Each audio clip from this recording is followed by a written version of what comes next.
Pak Amin Rais, hebat, lokomotif demokrasi. Tapi apa dia bisa mengubah Indonesia selama dia menjadi ketua lembaga tertinggi negara? Tidak berubah, korupsi masih banyak. Tapi tolong pimpinan Anda andai kata mundur lebih bagus lagi. Kemudian Pak Jokowi kalau Anda mundur pun itu masih berlaku kok. Saya ingin tahu siapa yang bisa menyelesaikan masalah di negeri ini. Tidak ada. Kalau itu sebabnya kata tidak ada yang berdaya kecuali kita punya kesadaran kolektif membangun demokrasi. Karena memang PKI itu atau komunis itu tidak bisa terlihat, tapi bisa dirasakan. Pak Gatot pernah jadi panglima, mana komunisnya tidak ditangkap? Mau sekarang bicara komunis. Ketika Amin Rais dan Gatot Nurmantio kena sentil Mahfud MD. Orang pasti ada yang kritik, siapa coba yang nggak pernah, yang dianggap benar di negara ini. Menteri Koordinator Bidang Politik, Hukum, dan Keamanan Mahfud MD menyindir sosok pendiri Partai Umat Amin Rais dan Presidium Koalisi Aksi Menyelamatkan Indonesia atau KAMI, Gatot Nurmantio, saat menjelaskan wewenang pemimpin dalam menyikapi polemik kenegaraan. Terkait dengan sindirannya itu, Mahfud MD membahas soal kontribusi Amin Rais semasa menjabat sebagai Ketua MPR. Menurutnya, Amin Rais tak berbeda dengan pejabat yang saat ini sedang mendapat kritikan pedas. Sebab, sewaktu menjabat sebagai Ketua Lembaga Tertinggi Negara, dirinya belum bisa mengubah Indonesia bebas dari tindak korupsi serta kroni-kroni yang merugikan negara. Pak Amin Rais, hebat, lokomotif demokrasi. Tapi apa dia bisa mengubah Indonesia selama dia menjadi Ketua Lembaga Tertinggi Negara? Tidak berubah, korupsi masih banyak. Selain Amin Rais, mantan Ketua MK ini juga menyinggung mantan Panglima TNI Gatot Nurmantio yang selalu berbicara mengenai neokomunisme.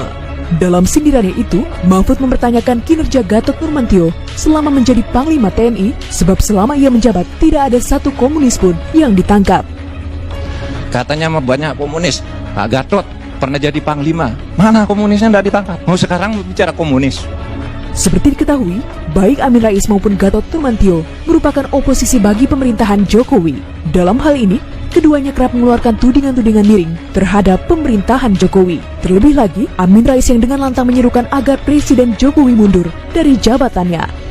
Tapi tolong pimpinan Anda andai kata mundur lebih bagus lagi. Kemudian Pak Jokowi kalau Anda mundur pun itu masih berlaku kok.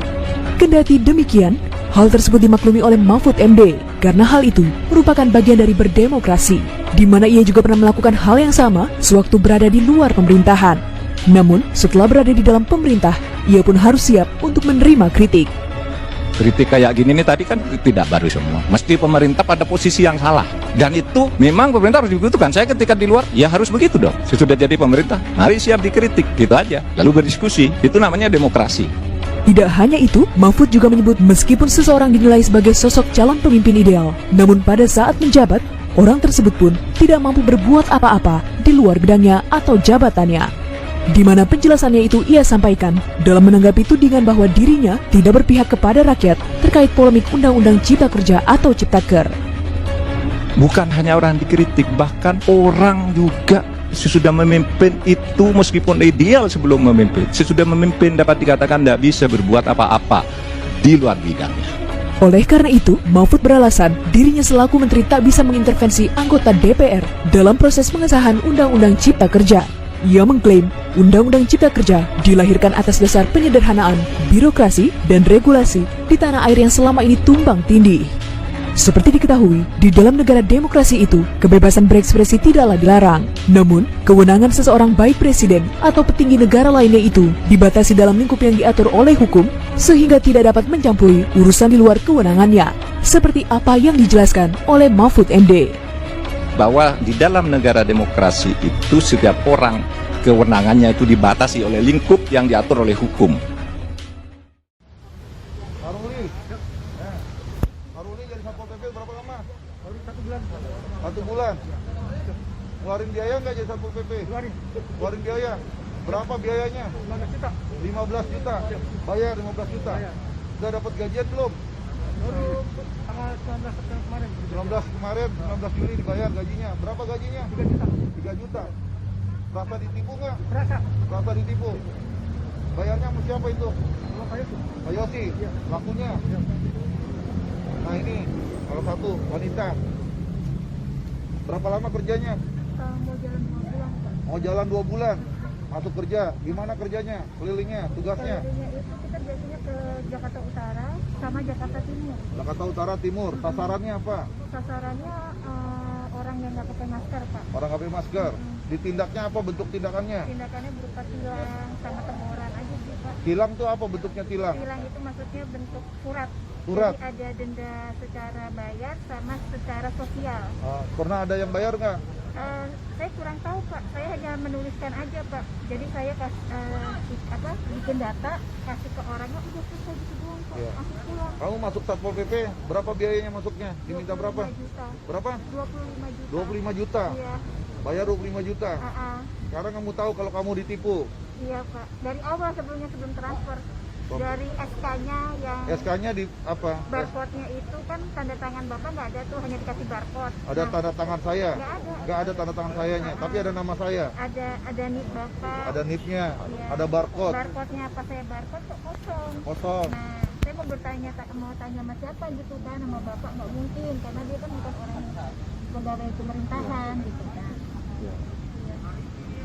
Kecewa nggak? Kecewa banget, Pak. Apalagi udah ketemu sama orang tua. Ya, alhamdulillah. Ya, nanti ketemu sama orang tuanya. Ya. Ya. Ini Ridwan nih. Ridwan udah berapa lama kerjanya nih? Baru sebulan kan? Sebulan? Sebulan kerja? Bukan lebih Ridwan, paling lama? Enggak dan Enggak. sebulan dan Bayar nggak? bayar Bayar berapa Ridwan? dimintanya 7 juta. Diminta Baru 7 juta. Masuk transfer ke Yossi 5 juta. Iya 5 juta gitu. Baru transfer. Iya, bisa kurang gitu. Jadi transfer 5 juta. Udah dibayar gaji belum? Bayar gaji kemarin itu sampai berapa? Saya nanya. Kita kali kok kamu dapat saya gini yang ngambil itu 985. 985.000 gajinya. Baru terima. Ya, kecewa nggak? Kecewa banget. Ya. Tahunan. Kamu merasa korban apa tidak? Korbanan. Sangat. Ya. Nah, itu sudah tahu. Nih, Yuki. Ya. Udah berapa lama kamu operasi dengan modus melakukan penipuan untuk merekrut TGLP, Satpol PP ilegal? Berapa lama? Sudah berapa? 3 bulan. Sudah berapa orang yang udah kamu rekrut? 9 orang. Kamu pekerjaan apa mereka? Terus kamu berikan SK pengangkatan. SK-nya pakai SK apa?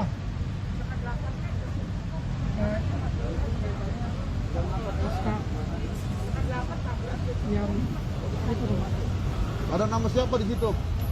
Komandan. Komandan itu siapa namanya? Arif. Terus ada sampingnya nama siapa lagi? Nama saya Komandan. Nama Yosi. Siap. Sebagai apa di situ? SK-nya? Jabatannya apa? Pejabat pengadaan barang dan jasa, Komandan. Kamu mengaku sebagai penjabat pengadaan barang dan jasa. Siap. Jabatannya di strukturnya apa di situ bunyinya? Sebagai apa? Kepala bidang Kepala bidang pengembangan. Kepala bidang pengembangan Satpol PP DKI. Siap. Kamu udah menipu tuh. Siap. Ya? Berapa banyak orang tuh yang udah pada bayar sama kamu? Yang udah pada bayar? Diminta uang berapa banyak? Yang diminta ada 5, Komandan. Ada 5 orang. Siap. Kamu katanya juga merekrut selain Satpol PP ada lagi rekrut yang lain. Siap. Rekrut apa lagi? Citata, Komandan. Apa? Citata. Dinas Citata. Siap. Kamu rekrut. Siap. Ada berapa orang yang udah kamu rekrut? Ada tadinya 7, jadi sekarang ada sisa 5, Komandan. 7, sekarang tinggal 5. Sendiri, Komandan. Berapa? Jadi tinggal 5 yang Siap. Citata. Siap. Bayar berapa untuk Dinas Citata? Untuk jadi pegawai Dinas Citata? 7, Komandan. Berapa? 7 7 apa? juta. 7 juta Siap. untuk jadi Dinas Citata. Siap. Terus selain rekrut jadi Dinas Citata, kamu rekrut apa lagi? Masuk.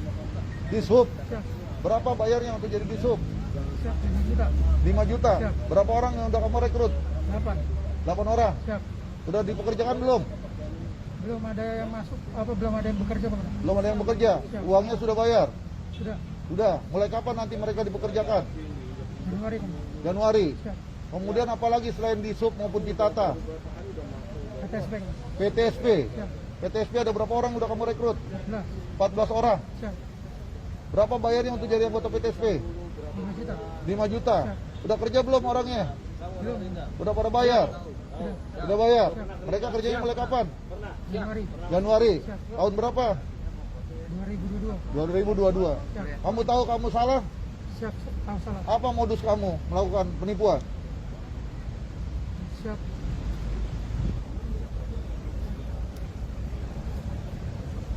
Saya penipuan teman. Modus kamu menipu itu apa?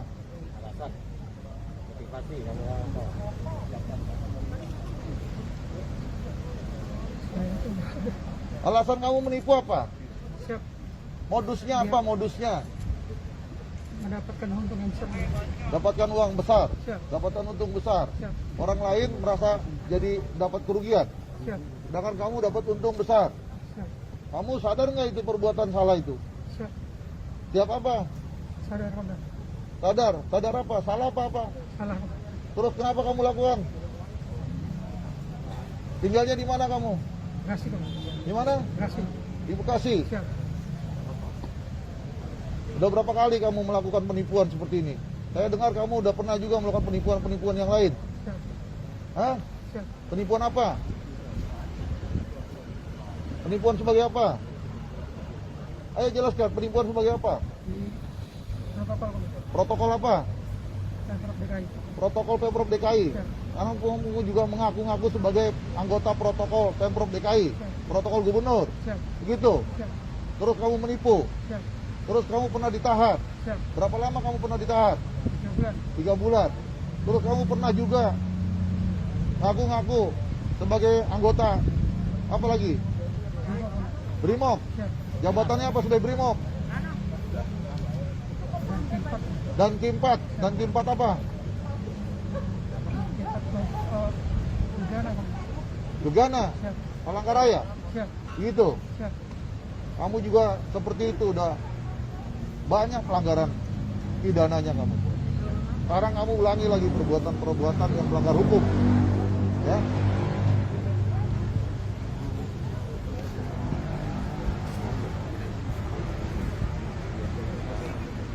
Bang, ke lapangan bang. Ke lapangan. Kamu uangnya tadi gak semuanya yang kamu terima. Ya. Jalurnya bukan selain kamu, tapi ada juga kamu libatkan. Libatkan siapa tadi? Hah? Tante saya. Kamu libatkan siapa? Tante saya. Siapa namanya tante kamu? Ibu Budi. Ibu? Ya, yang bagian juga menerima uang. Apa tugasnya dia? Perannya apa?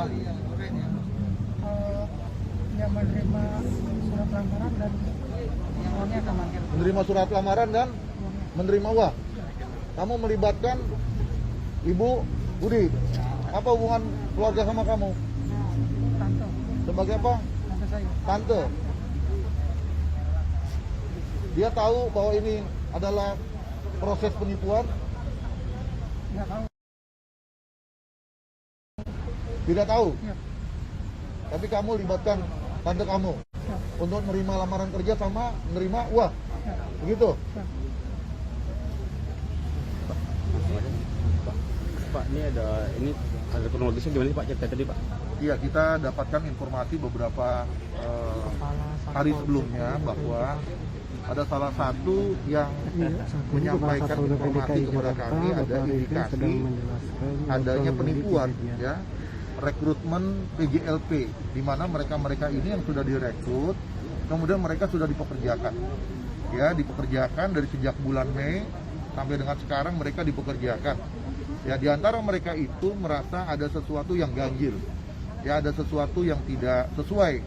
Ya, di antaranya misalnya dengan SK pengangkatannya yang dia terima ternyata ada barcode-nya, ya, di mana SK itu pengangkatan sebagai PJLP Satpol PP dengan TTD saya selaku Kepala Satpol PP DKI, kemudian sebelah kirinya adalah oknumnya, ya, yang bernama inisial YF tadi, kemudian di situ ada barcode.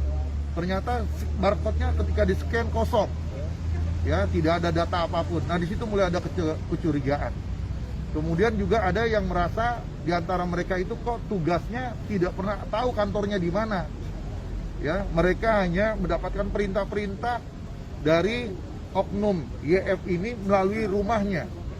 Ya, rumahnya di kawasan Bekasi, perintahnya untuk berpatroli di kawasan Jakarta Timur, kawasan Jakarta Utara, dan lain-lain. Jadi mereka itu apel ya di satu tempat di jalan gitu, setelah itu mereka berangkat berpatroli menggunakan kendaraan pribadinya masing-masing. Menggunakan kendaraan pribadi masing-masing. Mereka berpatroli, melakukan pengawasan PPKM dan lain sebagainya, seperti seolah-olah anggota Satpol PP yang sebenarnya. Nah, oleh karenanya setelah kita mendapatkan informasi, maka hari ini ya hari Senin tanggal 26 kita semua yang terlibat kita amankan. Baik mereka-mereka yang menjadi korban karena mereka juga tidak tahu kalau mereka tertipu, karena mereka juga sudah banyak mengeluarkan uang, menggelontorkan uang untuk menjadi PJLP Satpol PP. Mereka juga ada beberapa yang membeli pakaian sendiri, ya pakaian Satpol PP. Mereka bekerja, kemudian ada beberapa bulan yang sudah bekerja dan diberikan gaji tidak sebagaimana kontrak yang dia tanda tangani. Karena kontraknya harusnya gajinya 4 juta sekian sesuai dengan UMP. Tetapi ada yang terima 2 juta, ada yang terima tadi 900, ada yang terima 1 juta dan lain sebagainya. Oleh karenanya hari ini kita amankan. Salah satu oknumnya adalah tadi ini yang menggunakan baju Satpol PP juga, ya kita amankan di kawasan Bekasi. Ternyata setelah kita kembangkan, mereka bekerja sama melibatkan tantenya, ya tantenya ini diikut sertakan menerima lamaran kerja, menerima uang, ya supaya bisa masuk dan sebagainya. Dan setelah kita dalami lagi ternyata bukan hanya merekrut Satpol PP. Tadi sama-sama kita dengarkan yang bersangkutan juga menerima ya untuk merekrut untuk menjadi pegawai di PTSP, ada di Dinas Tata, ada di Dishub, ya jumlahnya ada sekian orang. Ya mereka juga sudah membayar ya sekian rupiah tadi yang sudah disebutkan. Nah tentunya hari ini juga sore ini semua peristiwa ini akan kita limpahkan kepada pihak polisian untuk dilakukan penyidikan terhadap pelanggaran hukum yang dilakukan, baik itu yang berkaitan dengan institusi Satpol PP yang dirugikan, mereka menggunakan semua atribut, menggunakan dokumen Satpol PP yang dipalsukan, menggunakan stempel, ya menggunakan identitas saya, ya sebagai pengangkatan PJLP Satpol dan sebagainya. Termasuk diantara mereka juga semuanya ini merasa jadi korban untuk kemudian mereka juga melaporkan apa yang mereka alami selama mereka menjalankan tugas-tugas sebagai PJLP Satpol PP yang ilegal. Ya, itu yang saya sampaikan. Berapa banyak PJLP Satpol PP yang direkrut? Yang direkrut ini ada 9 orang, seluruhnya ada 9 orang. Tapi tadi yang bersangkutan sudah sebutkan tuh, ada dari Dinas Tata yang sudah direkrut katanya sudah bayar, tapi belum mulai bekerja. Kemudian di Sub juga. Tadi PTSP ada berapa orang? 15, 14 orang PTSP. Di Sub ada 8 orang. Ya, di Sub ada 8.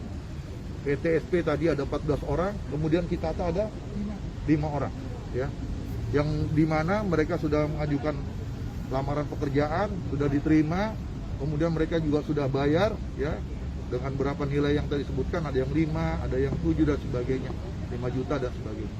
Ya, jadi lebih lanjut untuk pendalaman ini supaya terang benderang kasus pelanggaran hukum ini kita sore ini juga akan kita serahkan kepada pihak polisian. Pak, dia nipunya udah berapa lama, Pak? Ya? Udah berapa lama? Ini berjalan dari sejak bulan Mei, ya udah 3 bulan. Ya dari bulan Mei mereka merekrut. 3 bulan udah puluhan Pak. Ini ada 9 orang yang Satpol PP. Tadi saya sebutkan dia juga merekrut. Ya tadi dari Dinas Tata dan sebagainya. Ya tetapi hari ini saya dapatkan yang sekarang sudah bekerja, yang Satpol PP-nya. Nah yang tadi disebutkan dia belum mulai bekerja. Tadi disampaikan katanya mulai kerjanya nanti di Januari 2022. Tetapi dia sudah diterima, ya sudah diterima dengan pekerjaannya, ya lamaran pekerjaannya sudah terima, kemudian juga sudah membayar. Jumlah duit yang diminta berapa, Pak? Ya tadi di anggota kita tadi ya ada yang 25 juta, ya yang untuk jadi PJLP Satpol PP, ada yang tadi 15 juta, kemudian ada yang 7 juta, ada yang 5 juta dan lain-lain, ya bervariasi angka-angkanya. Kemudian tadi yang untuk PTSP, kemudian untuk jadi Dishub, Tata, ya tadi ada angka 5 juta, ada 7 juta dan lain-lain. Itu duit udah diterima semuanya? Ini udah terima semua, terima uangnya kan? Udah terima? Yang keras udah terima belum? Udah terima. Pak, kalau mekanisme rekrutmen seperti apa sih Pak untuk PJLP di Satpol Pak? Kalau rekrutmen PJLP diumumkan secara terbuka. secara terbuka diumumkan di media ya, semua disampaikan, kemudian nanti mereka mengajukan lamaran pekerjaan, mendaftarkan ke Satpol PP Provinsi DKI secara resmi, baru kemudian dilakukan proses seleksi ya. Jadi rekrutmennya ada di Satpol PP Provinsi DKI. Berarti yang bersangkutan ngaku sebagai pejabat pengadaan barang dan jasanya Provinsi DKI dengan jabatan Kepala Bidang Pengembangan Satpol PP DKI. Pak, ada himbauan Pak untuk masyarakat Pak? Ya, saya minta kepada masyarakat yang pertama harus hati-hati. Ya, di tengah suasana yang memang kesulitan kita, ya, terutama rekan-rekan kalian ya yang banyak bekerja, yang berhenti di riset di tempat pekerjaannya. Kalau ada orang yang menawarkan pekerjaan-pekerjaan tertentu, ya, diiming-imingi pekerjaan, apalagi dengan menyebutkan angka-angka dan sebagainya, harus hati-hati. Ya, harus didalami betul-betul. Ya, jangan sampai mereka jadi korban penipuan. Mereka juga ada sulit, ya, sudah tidak bekerja untuk mencari pekerjaan, ternyata mereka ditipu pula. Ya, jadi harus ada kehati-hatian seluruh masyarakat dalam suasana yang sulit ini. Ternyata ada orang-orang yang memanfaatkan ya kesulitan daripada warga masyarakat ini. Mereka ada orang yang memanfaatkan, melakukan penipuan seolah-olah diberikan pekerjaan ya yang lebih mapan dan baik dan sebagainya. Tetapi dengan cara-cara dia harus memberikan sejumlah uang. Ya, ternyata uang yang diberikan itu ya dia putar-putar lagi untuk membayar gajinya. Ya. Sedangkan gaji yang dia terima tidak sesuai dengan apa yang dia sudah keluarkan. Ya. Tapi belum ada yang mulai kerja gitu, belum ini ada. Udah kerja, ini udah kerja 3 bulan nih. Udah kerja nih, patroli terus. Selanjutnya gimana mereka nih berpatroli terus. Pak Kasat untuk ini hari ininya ini sendiri Pak Kasat? semua kita akan bawa limpahkan kepada pihak polisian. Kalau korban nanti gimana Pak? Untuk proses mereka sendiri yang sudah terekrut, apakah terus dilanjut atau gimana Pak? Pak Kasat? Dilanjut maksudnya? Untuk Satpol PP gitu, seleksi Pak? Atau seleksi ulang atau gimana Pak? Oh, gimana? Kita belum ada rekrutmen Satpol PP, PJLP. Ya, belum ada. Rekrutmen PJLP kan kalau ada akhir tahun biasanya sudah ada pengumuman secara resmi seperti itu. Pak, ini kalau boleh tahu seragam-seragam ini mereka dapatkan katanya belanjanya di Senen. Ya. Belanja sendiri nggak dikasih sama ada pelaku? Yang belanja sendiri, ada yang disediakan oleh oknum. Ya, oknumnya mengadakan diberikan. Ada juga yang pengadanya sendiri. Ya, sepatu semua, atribut semua pengadanya sendiri. Penugasannya dari yang bersangkutan, ditugaskan ke timur, Jakarta Utara, Patroli, ya ngecek PPKN, ya mereka yang melanggar nggak pakai masker dan lain-lain macam-macam lah, ya. Nah ini ditugaskan oleh orang ini. Pak, kalau pengakuan pelaku duitnya dipakai buat apa aja Pak? Ya ini uangnya dipakai buat apa sama kamu? Dibayarkan buat gaji mereka. Terus selain itu kan gajinya nggak seimbang tuh. Orang bayar 25 juta, kamu bayarnya baru 2 juta. Lebihnya buat apa? Digunakan apa? Yang untuk yang belum yang di Citata terus di Tata tadi udah banyak terima uang, di Sub terima, PTSP terima, uangnya dikemanain? Mereka sudah dapat gaji mereka Pak. Udah gaji? Siap. Mereka belum kerja udah kasih gaji? Siap. Gajinya berapa? Kalau yang sudah lama ada yang 4.300.000. Udah lama, nanti kamu jangan bohong lagi, nanti orang-orang itu akan dipanggilin satu persatu. Ini nggak ada satupun yang dibayar 4 juta sama kamu. Ini orang kerja, sudah kerja. Kalau yang tadi PTSP segala macam kan belum kerja. Siap. Hah? Siap, mereka sudah ada pekerjakan? Enggak, digaji aja. Dibayar gaji tapi belum kerja? Yang gaji kamu gaji. Dia buka, ada salah satu anggotanya ini yang suruh buka rekening Bank DKI, kemudian nanti gajinya ditransfer. Yang transfer ya ini juga atas nama pribadi. Ya, bayar gajinya juga tidak sesuai dengan kontraknya. Ya, kontraknya 4 sekian, bayarnya hanya 2 juta. Mas, apa yang mendorong Anda melakukan hal seperti ini, Mas? Apa, Mas? Enggak ada, makanya. Cuma hanya mencari keuntungan. Selain itu mungkin? Iya. Mencari keuntungan. Nah, keuntungannya buat apa, Bang? Tadi katanya buat bayar gaji doang. Buat keuntungan. Kamu baru pindah rumah. Oh, banyak berarti untungnya. Hah? Kamu baru pindah rumah kamu. Ini. Ya. Berarti beli rumah dong. Iya, rumah kamu kan baru pindah nih. Beli Handphone rumah ya, kamu Bang? baru. iPhone. Hah? Ya udah jelasin tuh, daripada nanti telusuri satu-satu. Handphone baru, iPhone 12, apalagi pindah rumah yang awalnya bagaimana, ganti lagi rumah yang besaran. Ya, iya ngontrak. Ya, terus apa lagi? Uangnya udah terima seperti itu, buat apa uangnya? Motivasinya apa tadi? Untuk keuntungan, kebutuhan. Nggak beli rumah, nggak? Belum. Baru ngambil rumah. Katanya baru kredit rumah. Nggak ada. Ini juga pernah ada sebelumnya berhubungan dengan kasus yang sebelumnya di tahun 2017. Ngaku-ngaku sebagai anggota protokol provinsi DKI, ngaku protokolnya gubernur. Kamu ditahan berapa bulan? 3 bulan. Berapa? 3 bulan. 3 bulan. Tahun berapa? 2017. 2017. Ngaku sebagai apa? Ngaku sebagai apa? Protokol, Bang. Protokol apa? Pemprov DKI. Protokol Pemprov DKI. Ya. Terus dulu ngaku sebagai apa lagi? Brimob, Bang. Apa? Ngaku sebagai Brimob. Jabatannya apa di Brimob? Dan P4 Dan K4. Bidang apa tuh Dan K4? di Gegana, Bang. Begana. Siap. Wilayahnya wilayah mana? Di Palangkaraya. Palangkaraya. Pakaian Brimob, ngaku-ngaku Brimob. Pangkatnya apa dulu? Itu, Bang. Itu. Untuk statusnya sendiri, Yosi sekarang statusnya apa sih Bang? Udah PNS atau Bukan. masih? Oh, Dia bukan keluar ini, cuman Warga biasa. Bukan Ini warga biasa masyarakat ngaku-ngaku ya? biasa. Oh, masyarakat biasa. Bang, iya, iya, abang iya. tahu nama jabatan-jabatan itu tahu dari mana bang? Satpol PP, protokol, Brimob itu gimana?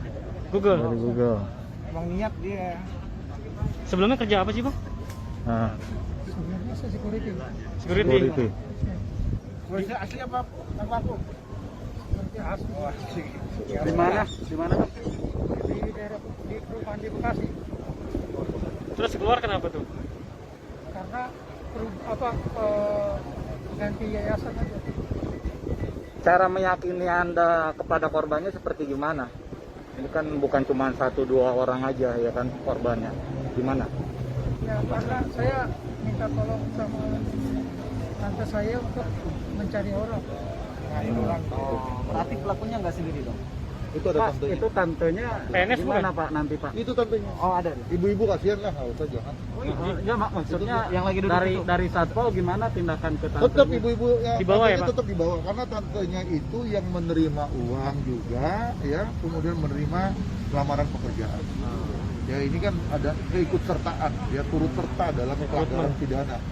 Ya nanti lebih lanjut bagaimana posisinya ya nanti diserahkan kepada penyidik lah kepolisian ya. Abang nggak nyesel bang? Yang pas di zaman protokol itu abang kena 2017. Kalau nyesel nggak berbuat Enggak lagi. Enak ya bang? Oke ya, aku mau bawa ke Polda. Oke. Ya. Siap. Masih Dan. Udah siapkan kendaraannya. SPKP ini sekarang Pak. Langsung mau dibawa ke Polda. Ya. Borgol Bang, Udah, siap borgol Bang. Udah, bawa yang maju kendaraannya. Berarti ini Pak. Hah? Bang, izin Pak Kasar.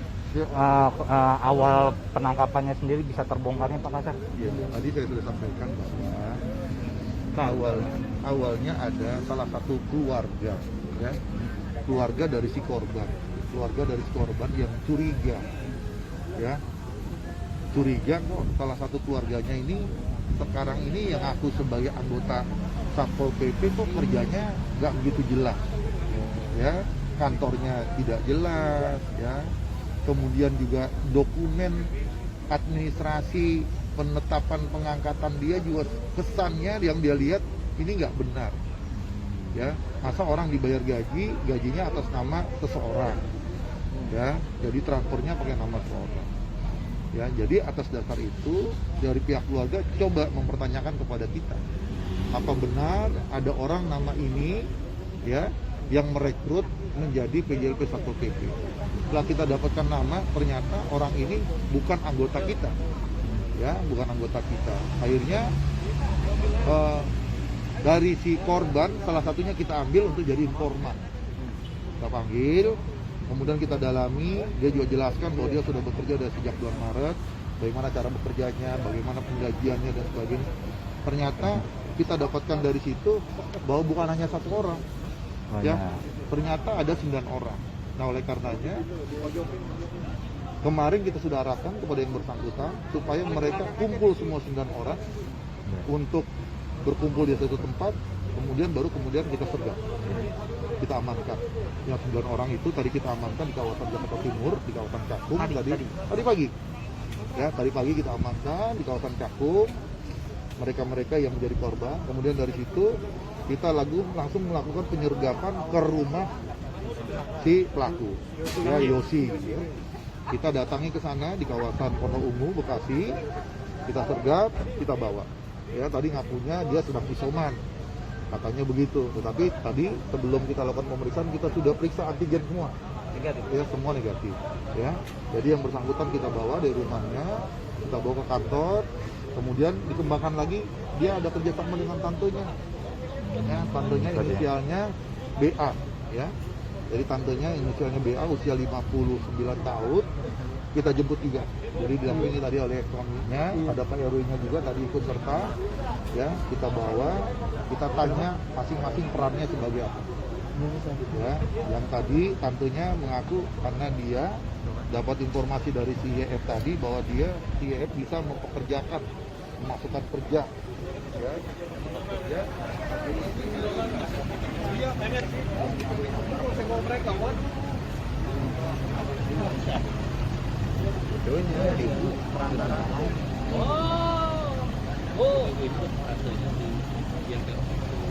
dikirim tanah semeter berapa, Bu?